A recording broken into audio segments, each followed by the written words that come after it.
or have another print disability which makes reading, holding a book, or turning a page difficult or impossible. The content is copyrighted by the respective publishers.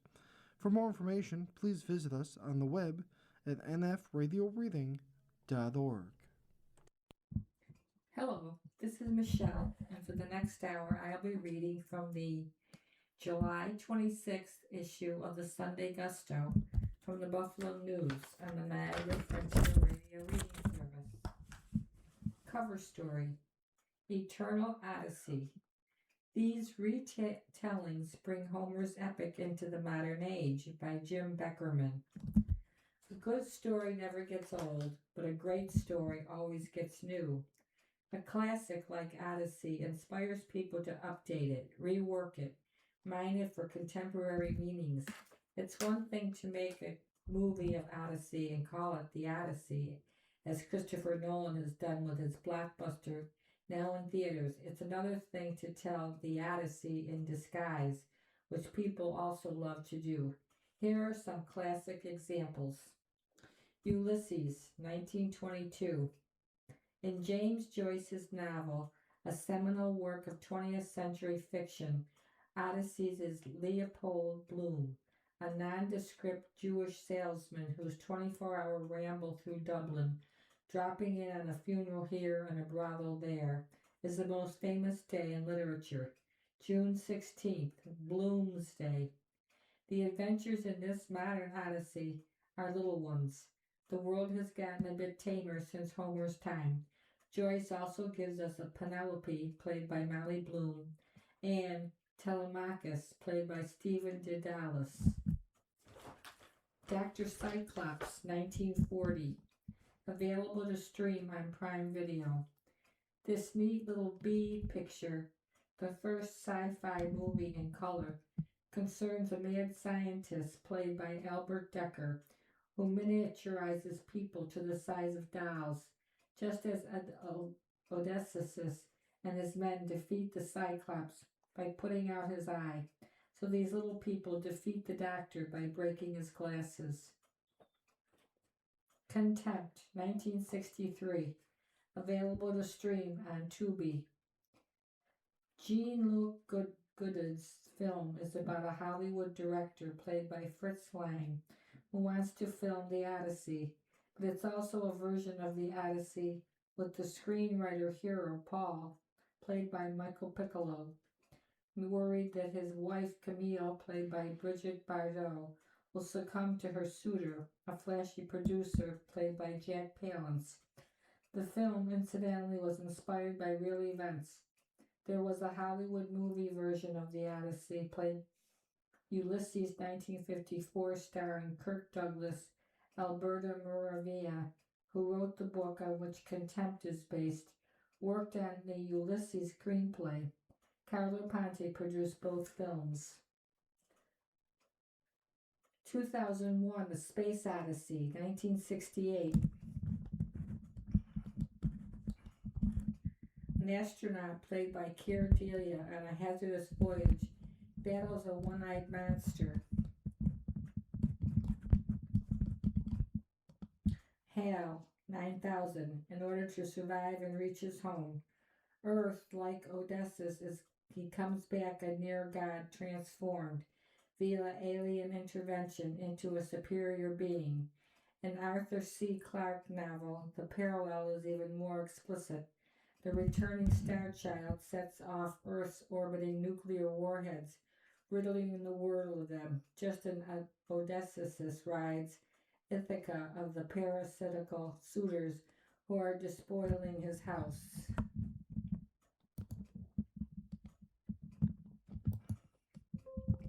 Happy Birthday, Wanda June, 1970.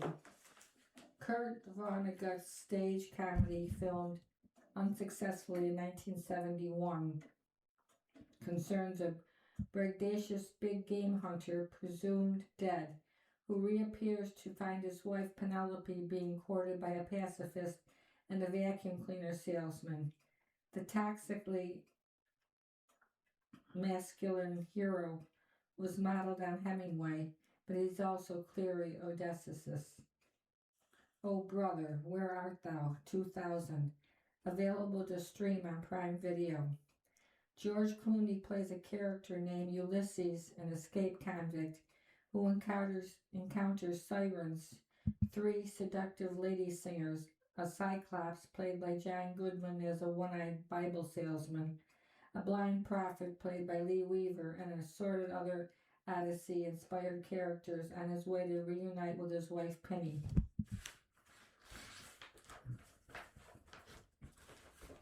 Games. Playing for Keeps, a look at the best video games from the first half of the year, by Gieson Cacho. Rockstar started taking pre-orders for Grand Theft Auto 6, but the game is still months away from its November 19th launch. In the meantime, the ridiculously hyped little title has warped the video game calendar. That's what 13 years between sequels does to an industry and fan base.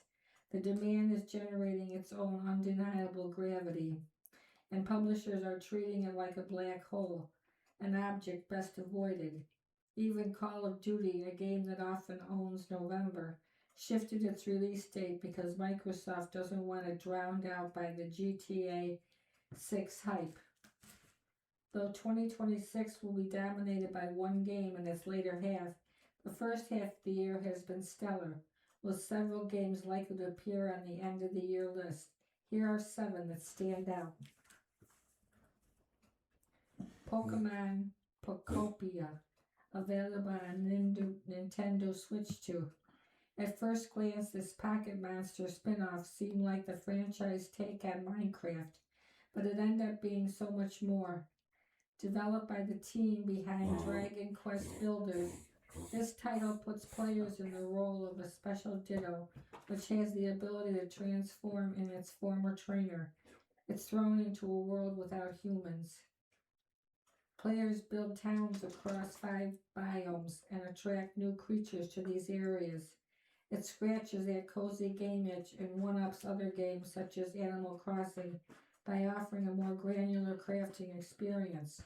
Players can explore and build whole worlds for Pokemon and catch them in a new light.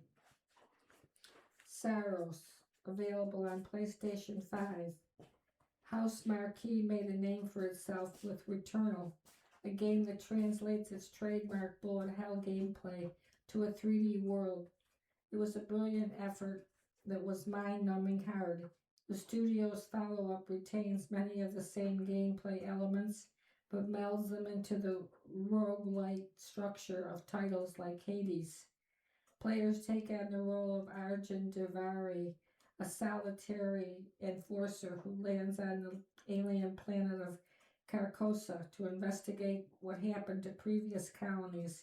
His journey in search for survivors leads to endless battles against the planet's creatures and alien technology.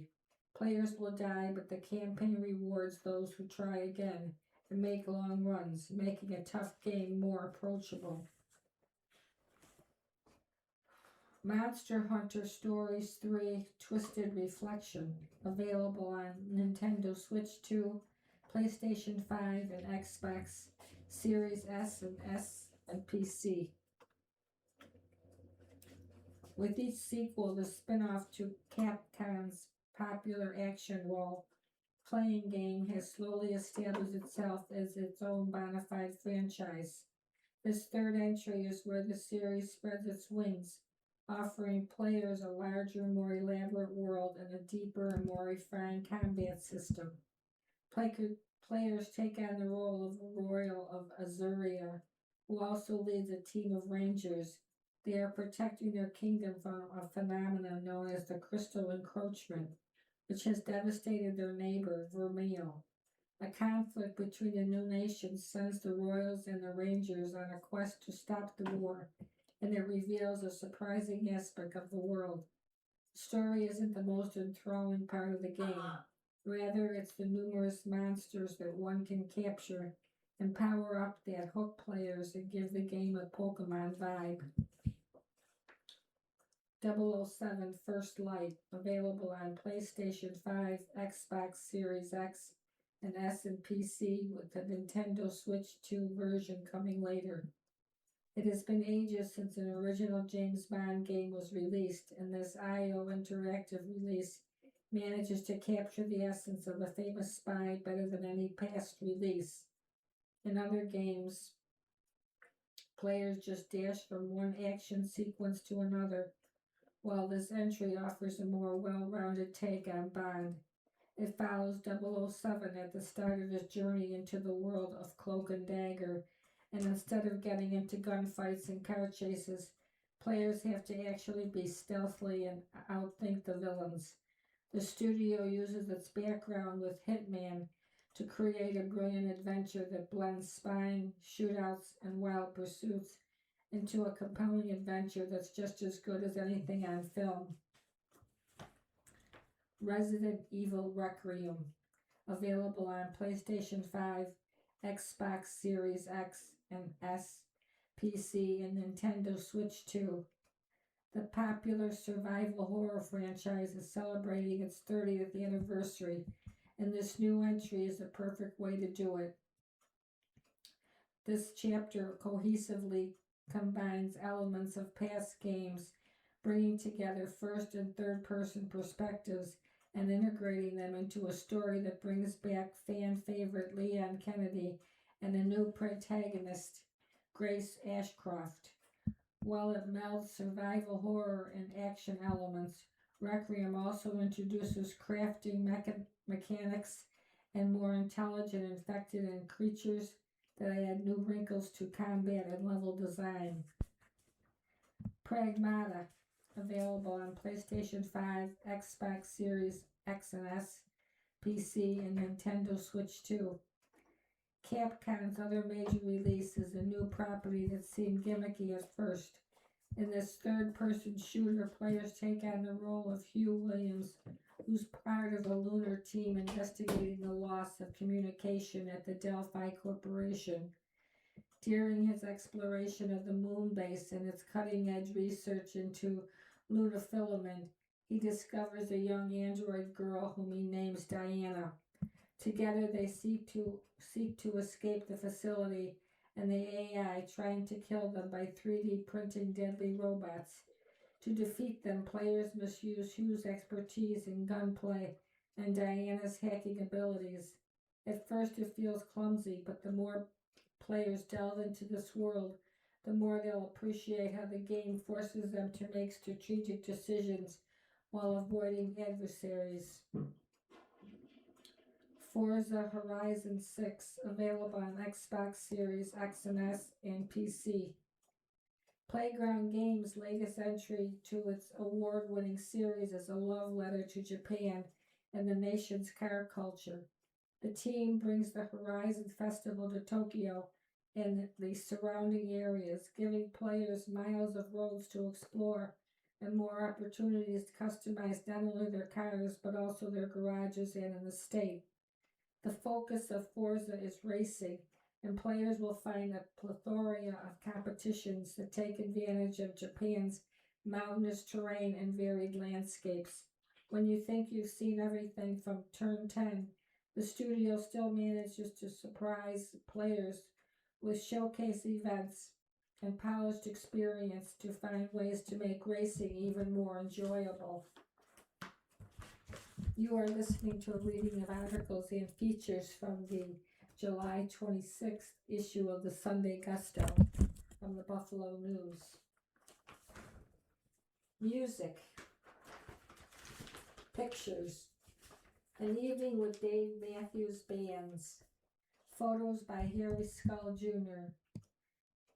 Guitar players. Band. Pictures. The Dave Matthews Band returned from a short pause in its schedule to bring its summer tour to the Darien Lake Amphitheater on Wednesday night. The Rock and Roll Hall of Fame members from Charlottesville, Virginia are known for their blend of jazz, folk, and rock music, as well as for their outstanding live performances. Things to do. Kingdom Bound, More Shakespeare, Robert Randolph by Tony Roberta. It was 1986 when Buffalo promoted Fred Caserta and musician Mike Caputi presented a small Christian concert with 3 performers that caught the attention of a special events coordinator at Darien Lake. That was the modest start for what has become the largest and longest running Christian music festival in the country. When Kingdom Bound returns for its 41st visit to Darien Lake from Monday through Thursday, it will showcase more than 50 musical artists performing on 4 stages, along with speakers, workshops, and family-friendly activities. Musical headliners for this year are Kane on Monday, Joshua Queen on Tuesday, and festival mainstays for King Plus Country Wednesday. Among the long list of performers are Passion, John Reddick, Hope Darst, Ben Fuller, Leanna Crawford, Abe Parker, Rachel Lamba, Band Reeves, Sean Rodriguez, and Chapel Worship Collective. Daily activities include art classes on such topics as painting, ceramic mugs, and watercolors, learning labs on songwriting, book publishing, sharing your faith, and becoming a missionary, and such topical seminars as digital dangers, cannabis, and dealing with anxiety.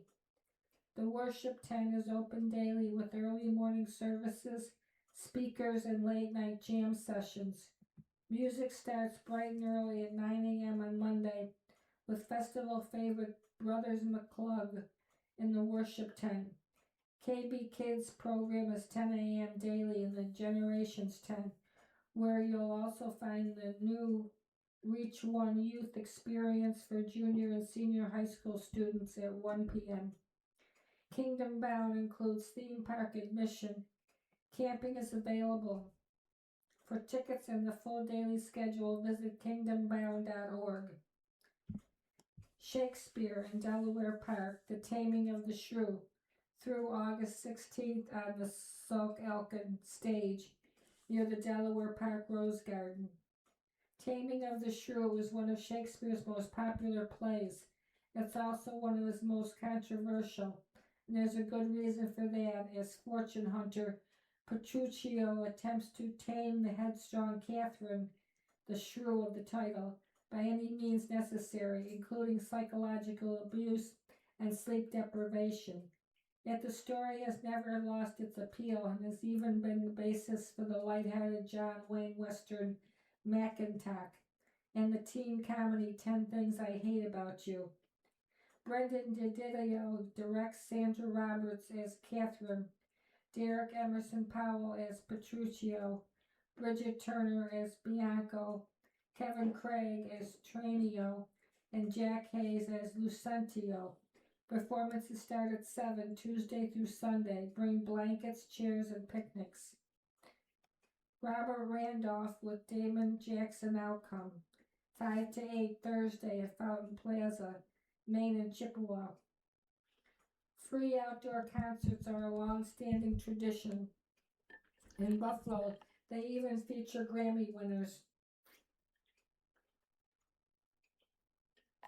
Robert Randolph, the award-winning virtuoso of the pedal steel guitar, closes out the 10th anniversary season of the weekly summer series Thursday in Maine in downtown Buffalo. Named one of Rolling Stone's 100 greatest guitarists, Randolph was trained to play the pedal steel in church as a kid. He has long blurred genre lines with his popular mix of gospel, blues, rock, and funk to win over a cross-section of fans. Setting the mood for the evening will be the improvisational fusion of Buffalo's Damone Jackson Outcome. Enchanted Wild Fest, 11 to 4 Saturday at Hawk Creek Wildlife Center, Mill Road, West Falls. Meet real-life counterparts to your favorite animal movie characters at this family event. They are flying bird demonstrations, animal encounters, games, and a chance to feed a porcupine. Look for a unicorn and a princess, too. Kids can wear costumes, no inflatables. More on admission and tickets at hawkcreek.org. America 250 celebration 10 to 5 Saturday and next Sunday at Old Fort Niagara, Youngstown. While Fort Niagara is known for its vivid living history events, this 2-day festival celebrating 250 years of the U.S. is extra special. On Saturday, see a Haudenosaunee dance demonstration at 11.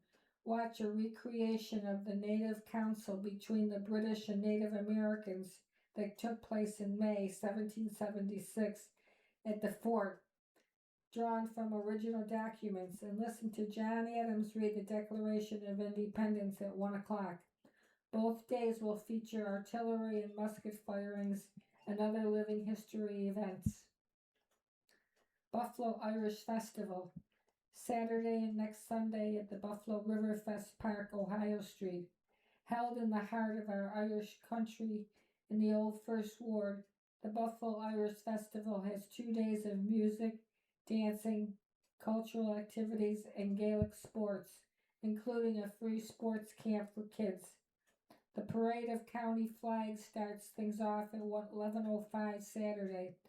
Musical headliners and the Steel City Rovers, the Prodigals, the Fenians, and the Kilrush. Other entertainers include Almost Seamus, Crickwater, McCarthyism, Yellow Jack, and the Erie County Sheriff's Pipes and Drums. There will be dancing by the Tiarna School of Irish Dance and Harris Greco Academy of Irish Dance. Bring blankets and chairs. Hours are 11 to 10 Saturday and 11:30 to 6 next Sunday. Daily admission is $10. Ages 16 and younger are admitted free.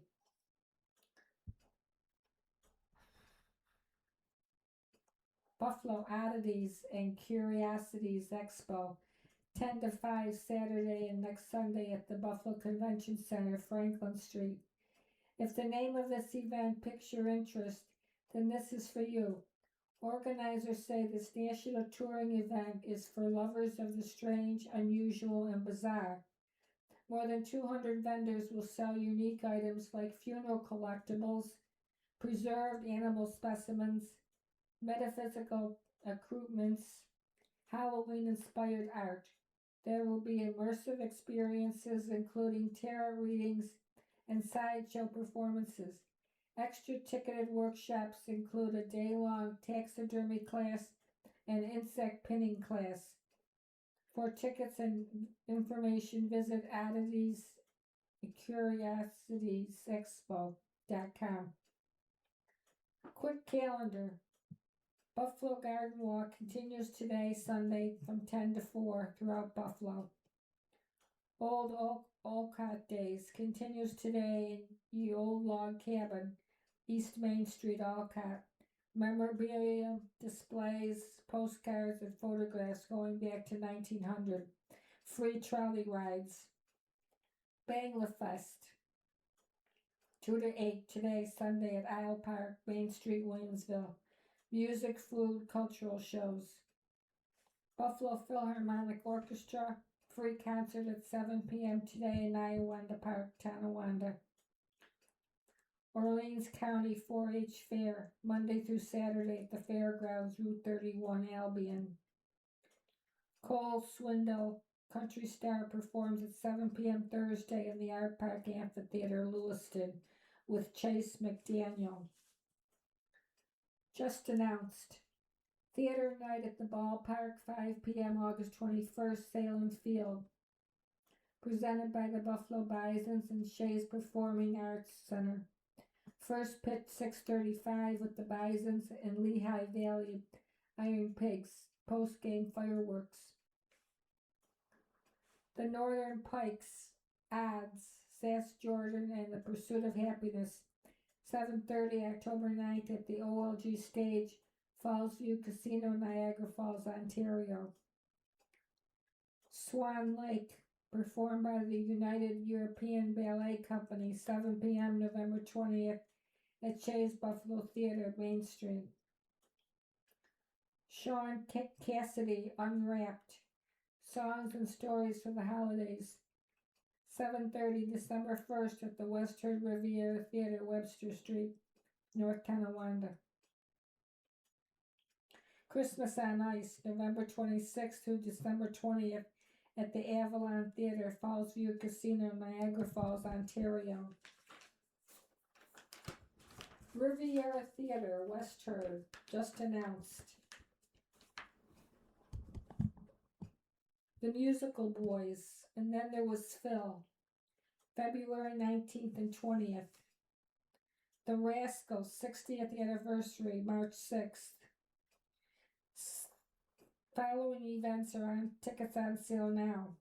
The Heart of Rock and Roll, tribute to Huey Lewis, July 31st.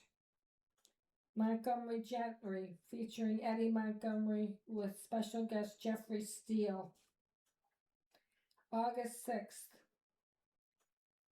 All Revved Up, tribute to Meatloaf, August 7th.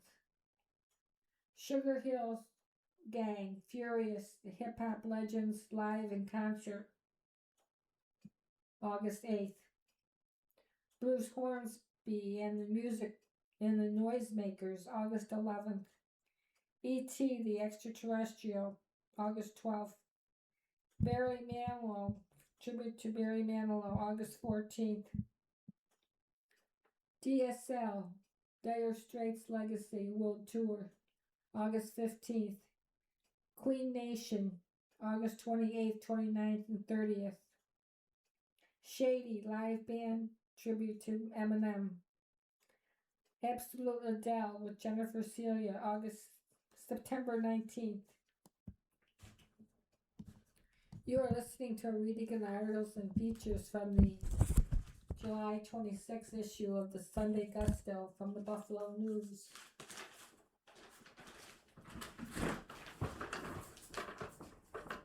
Television.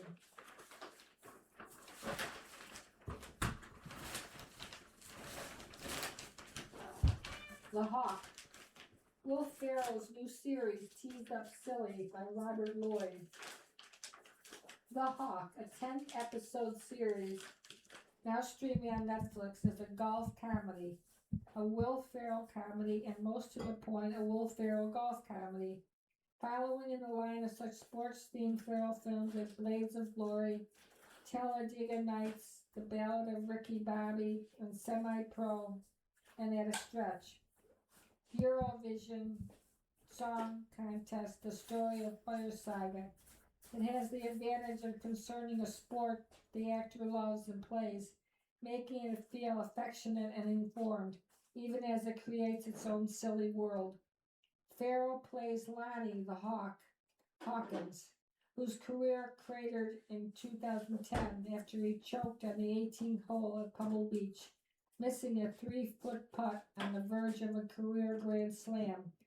Now, as his son Lance, played by Jimmy Tatro, is making a name for himself on the PGA circuit, Lonnie is working on the minor league Corn Ferry Tour, putting on a show with his longtime caddy and friend, Old Henry, played by Keith David, whose departure from the series after only 8 minutes is a disappointment to me, as a card-carrying David fan whenever I get around to printing those cards.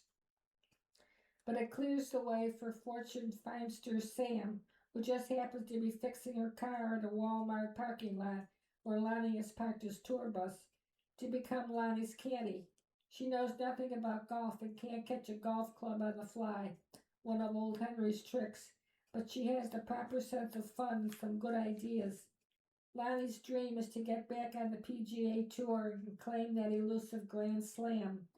You are a ball, I am a man, he says to a golf ball he's about to tee up. Classic redemption story.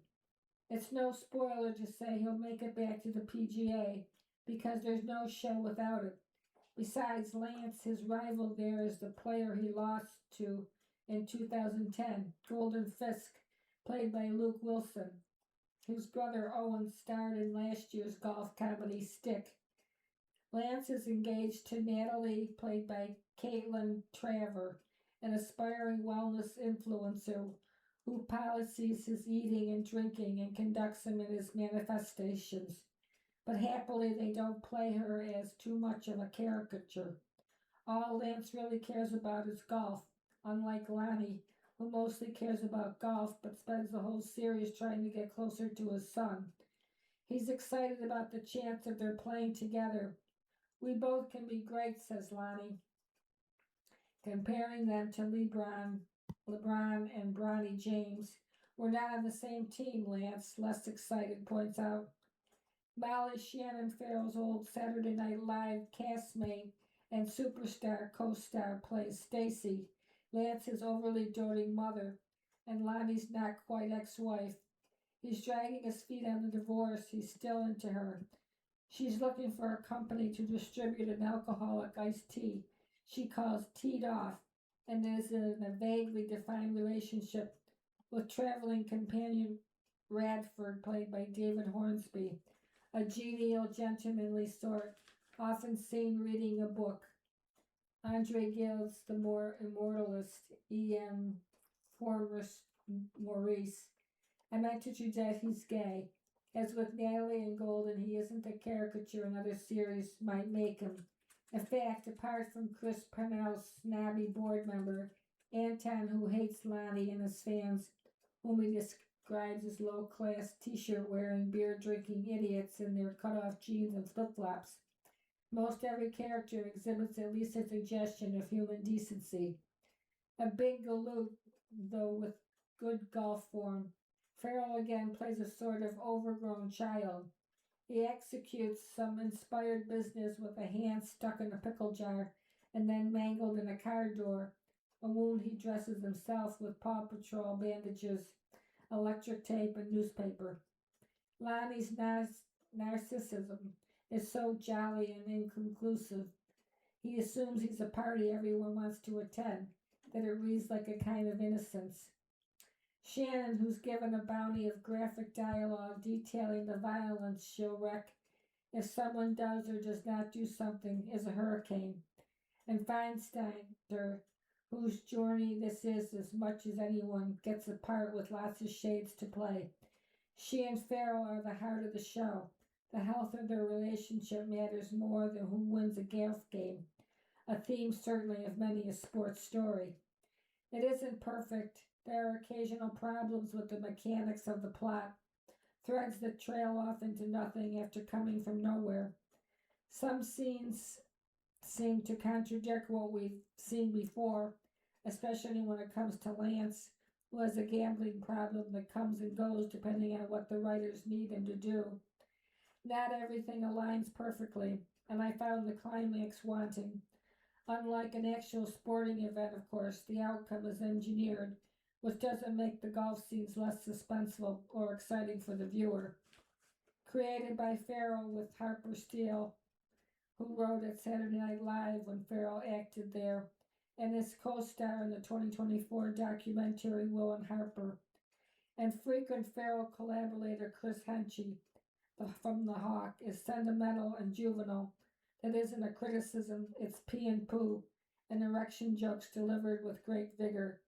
There are, of course, the sort of impoverished passages that now and again a scene spins into irrelevance, as if life were just a series of skits. And maybe it is, but this does tend to be funny and what we come for after all. Books. Family and Folk Tales. Country People. Pulitzer finalist Daniel Mason's latest novel is Built for Pleasure by Chris Hewitt. Daniel Mason fans know what to expect from his new novel, The Unexpected. Mason's last book, North Woods, set on the same spot in Massachusetts over the course of about 400 years, with my favorite fiction of 2023. It's absolutely nothing like Mason's Pulitzer Prize finalist story collection,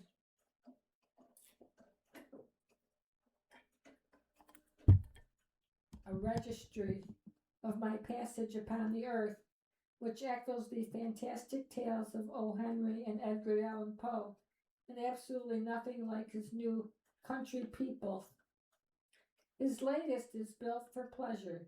It has a boisterous cast of 24 or so characters, every one of whom is funny, means well, and is trying to do what's best, though many of them, including the hollow earthers and organic farming cheaters, are wrong-headed at best.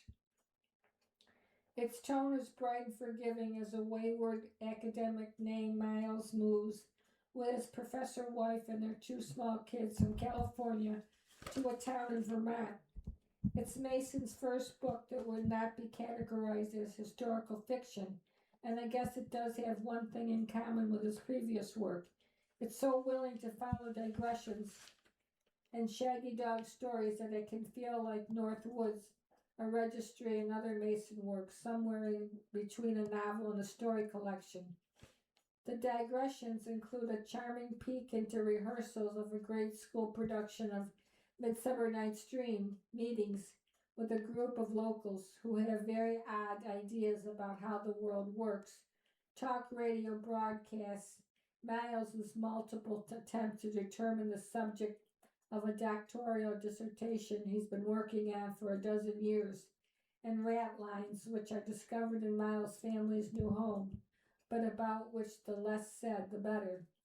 To distract his children from the rat problems, Miles invents bedtime stories that incorporate, and he hopes calm their fears.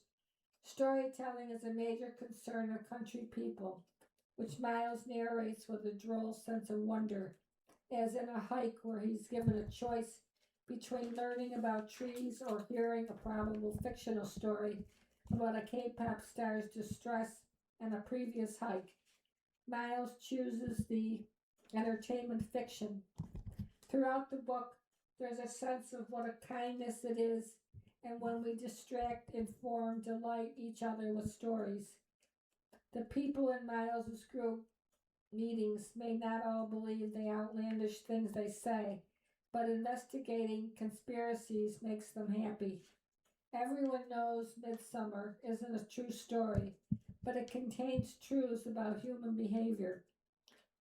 And though Miles doesn't seem to clock this, the story he is telling about his family works as a giant diversion from the dissertation that, as far as we can tell, he never writes a word of it in the several months Country People describes. It's a mighty inviting book. Don't expect much in terms of plot, but do expect a big-hearted narrator whose wry sense of humor recalls a gentler David Sedaris, and whose curiosity about the mysteries of his new home vengeance on childlike.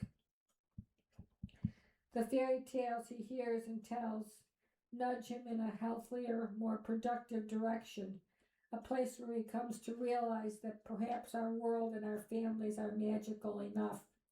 Like everything else in Country People, it's a small, even homey revelation, but it's also a great reminder that our lives are made up of stories that can be traced all the way back to the beginning of time, and that humans and the nature that surrounds us are not a bunch of small stories. We're all one big story.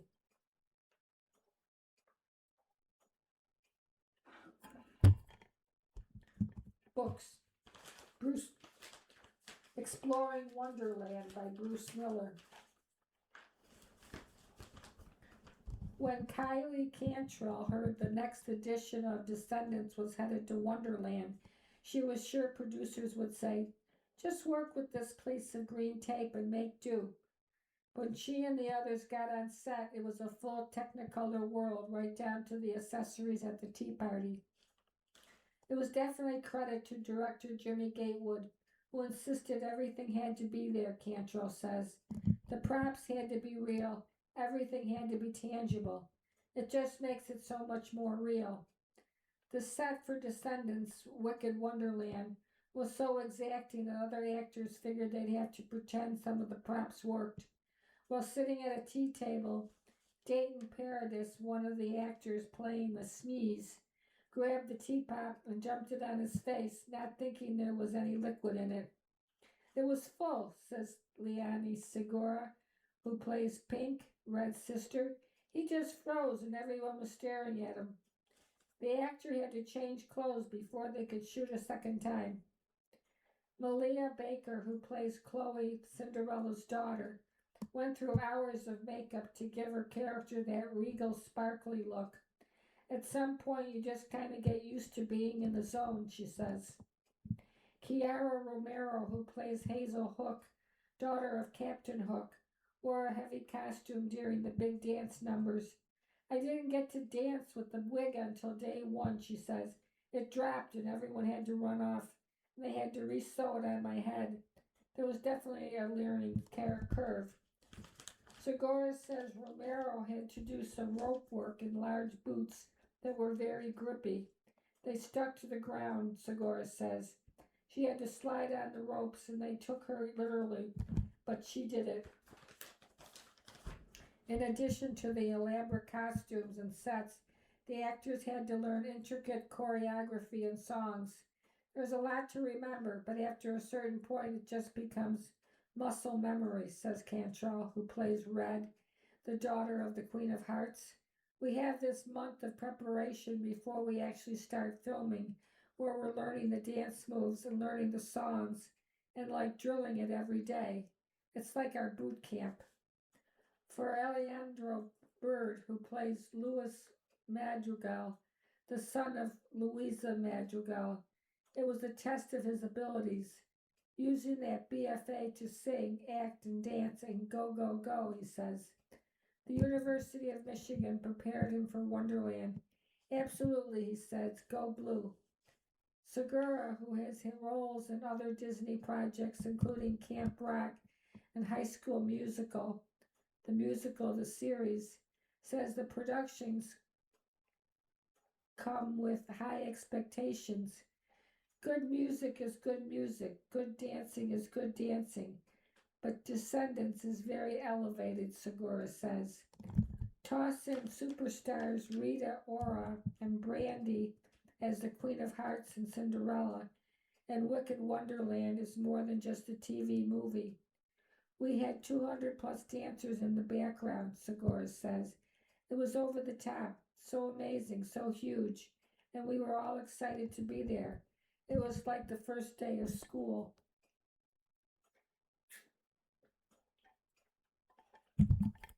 While they didn't share much screen time with their TV moms, Cantrell and Baker did get to visit with them behind the scenes.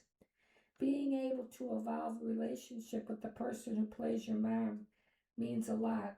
So every time I got the chance, we'd do our little handhold and she'd give me her little whispers of wisdom.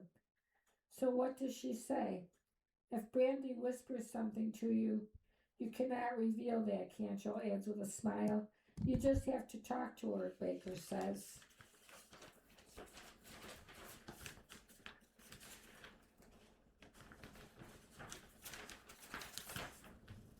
Taste.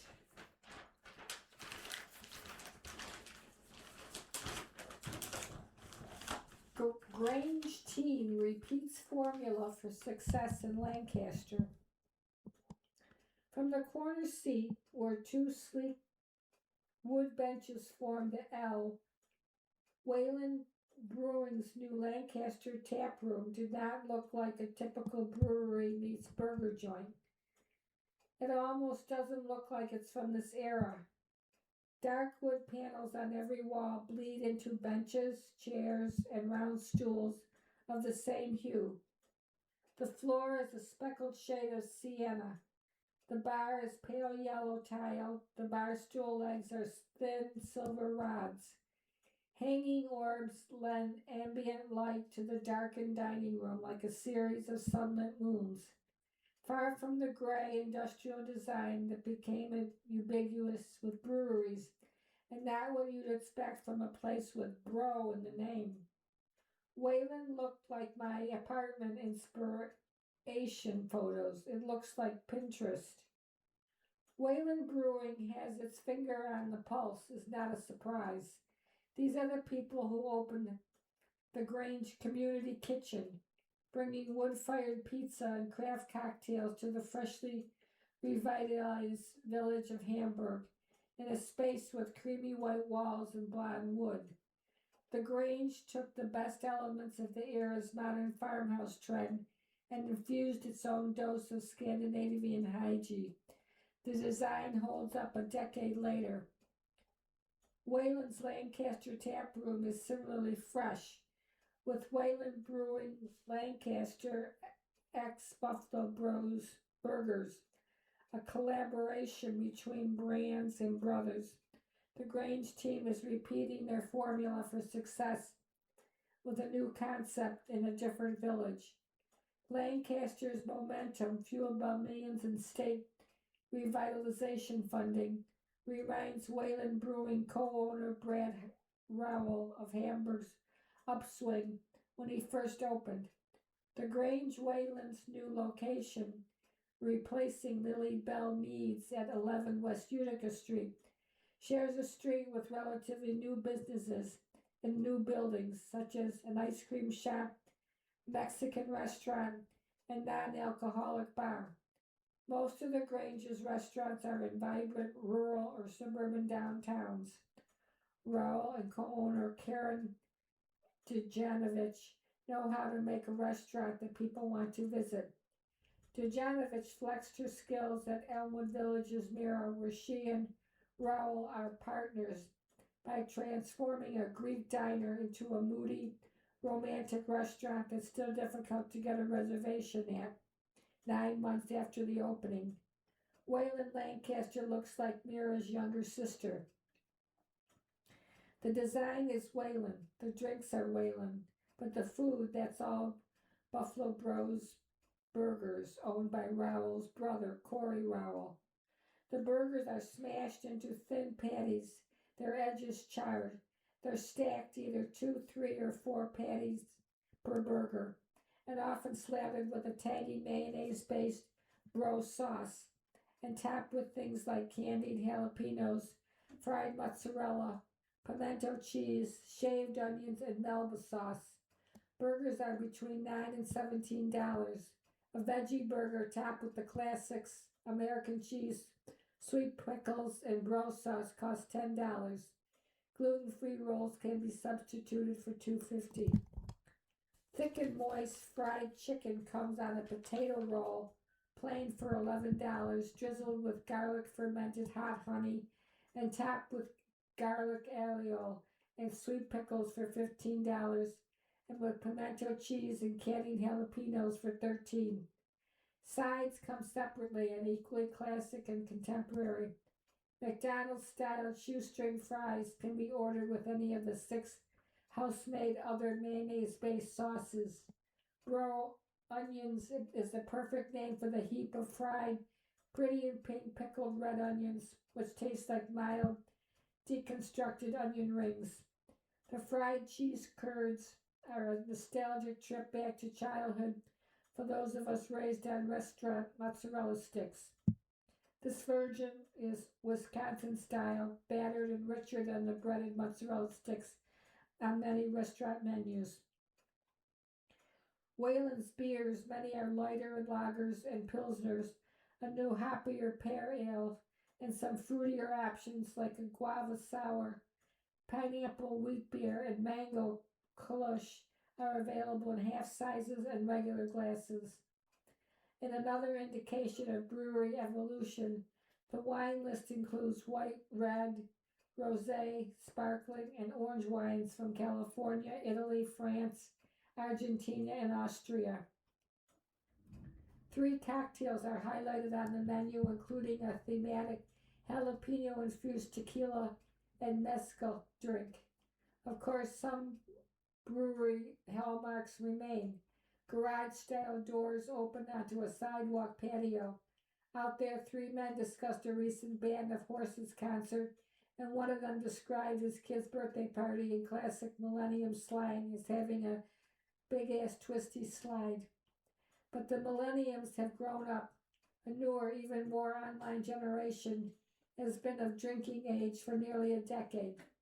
Brewery clientele and their tastes have changed, and breweries are evolving. When Community Beer Works and Thin Man Brewery opened their tap room earlier this year, the leather chairs and conversation nooks more closely resembled a Starbucks then Quintessio Brewery, 42 Notes Downtown Tap Room, also a collab with Fat Bob, matches the theater district's glitzy vibe. The evolution of the tap room, I think, is about making that experience great for people, Raoul says, whether they're super into beer or not. Food events. Chef Darian Bryan, winner of the Next Level Chef and Larkinville restauranter, will sit down to speak with News TV critic Alan Pergament and I about his experience on the show and a new restaurant, Reserve Steakhouse, from 5:30 to 6:30, July 27th in Larkin Square, Seneca Street. The talk is free to the public. Food. Easy elegance, a lemon posset is a chic ending to a summer meal. Good to go. Hitting the road this summer, bring these travel-friendly dishes with you. Pressed Italian sandwiches, broccoli, cheese, and apple salad, easy pasta salad. Summer is a time when many of us eat at least some of our meals outdoors, which means looking for bright and delicious dishes that hold up the rigors of a car travel. Those trips can come in the form of rolling out to a cookout or a neighborhood get-together, but warm and sunny weather and kids being home from school also spells impromptu picnics and trips to the pool too, or maybe the beach or mountains if you're lucky. You have been listening to a reading of articles and features from the July 26th issue of the Sunday Gusto from the Buffalo News. Your reader has been Michelle. Thank you for listening. Coming up next in the Niagara Frontier Radio Reading Service, we have the front section of the Sunday Times. At 2 o'clock, we have the New York Times Opinion section. And at 3 o'clock, we have the New York Times Arts and Leisure section. Stay with us for these readings and more throughout the day. If you're listening to this publication online, you're probably using our website, a podcast player like Spotify or iTunes, a streaming service like Siro, or a smart speaker. Did you know that we now have a dedicated app that can be downloaded to any mobile device, like a smartphone or tablet, for free? App users can conveniently access our live stream and any episode of our podcast easier than ever. To download the app, just type NFRRS in the search window in the Apple App Store or in the Google Play Store. Contact us anytime if you have any questions by calling 716-821-5555, extension 5. Thank you. You're listening to the Niagara Frontier Radio Reading Service. As of this year, our agency has broadcast more than 300,000 hours of radio readings. Volunteer radio readers read newspapers, magazines, and books to area people who are blind or have a print disability, who are provided reading radios.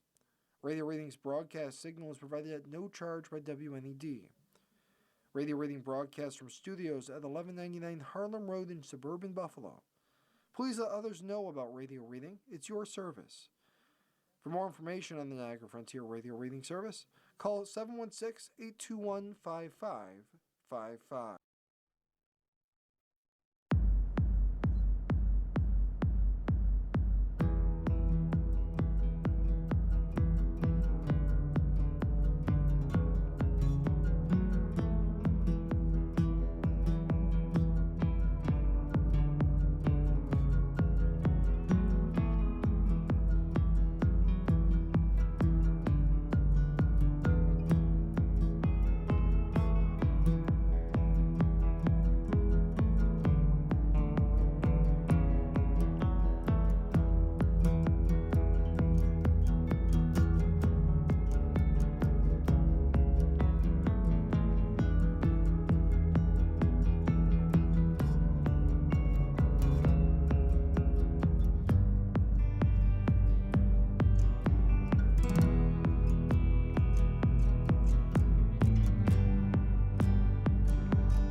following program is intended for listeners who are blind, have low vision, or have another print disability, which makes reading,